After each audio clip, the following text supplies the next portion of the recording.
Og så har jeg begynt nå å presse bremsevæske inni fra kaliperen. Et pent lite triks som sparer jeg for mye sånn... Når jeg hadde litt suksess med tidligere på Harleyen, så tenkte jeg det har vært et forsøk. Da er et poeng å få bremsevæska helt ut her. Så det er bare det hjemmelaget system. Vanlig flaske. Kan være ketchupflaske det der. Og så få bremsevæska til å renne frem i tuten der, så man får inn minst mulig luft.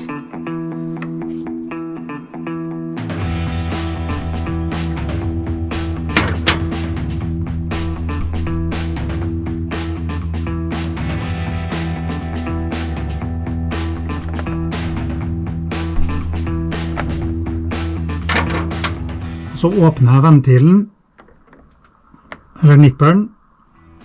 Kommer det luft ut der.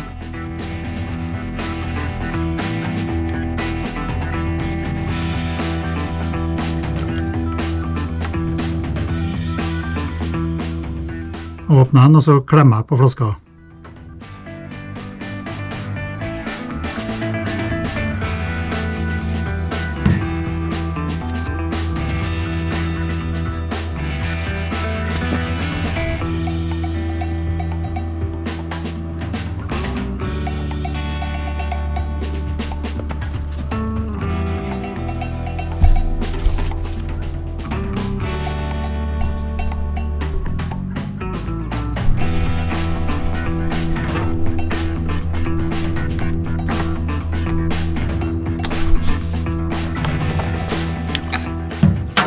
Da ser jeg at det har kommet bremsevæske oppi her. Den er nesten helt tom, og så jeg lå en del bobler der. Så fortsetter jeg en runde til at jeg hører at det liksom ikke kommer bare bobler.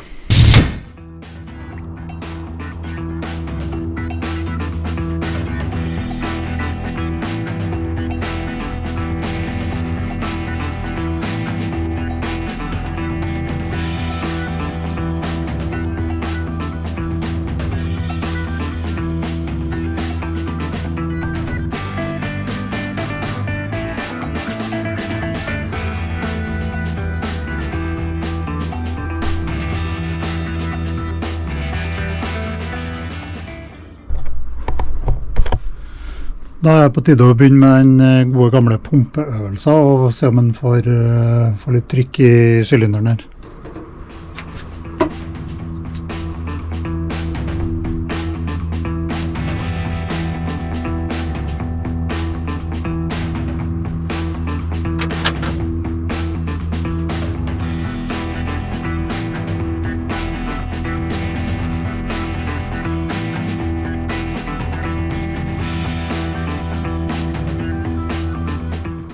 Kjenner at jeg begynner å få trykk inn med en gang her.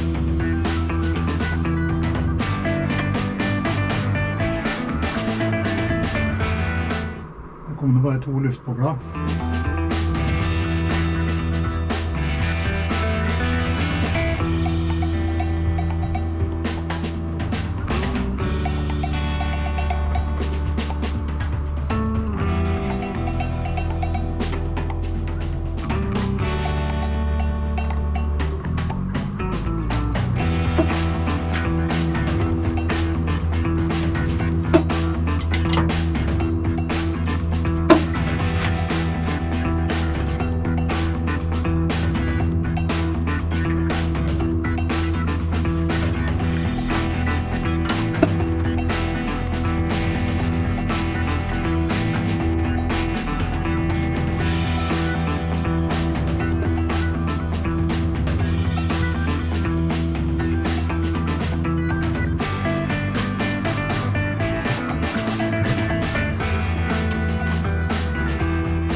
Sånn, da har jeg fungerende frambrems.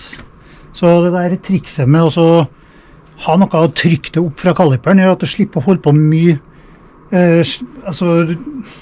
da slipper du å holde på med massivt med pumping for å få ut av lufta. Da har du allerede kjørt lufta liksom opp i hovedsylinderen.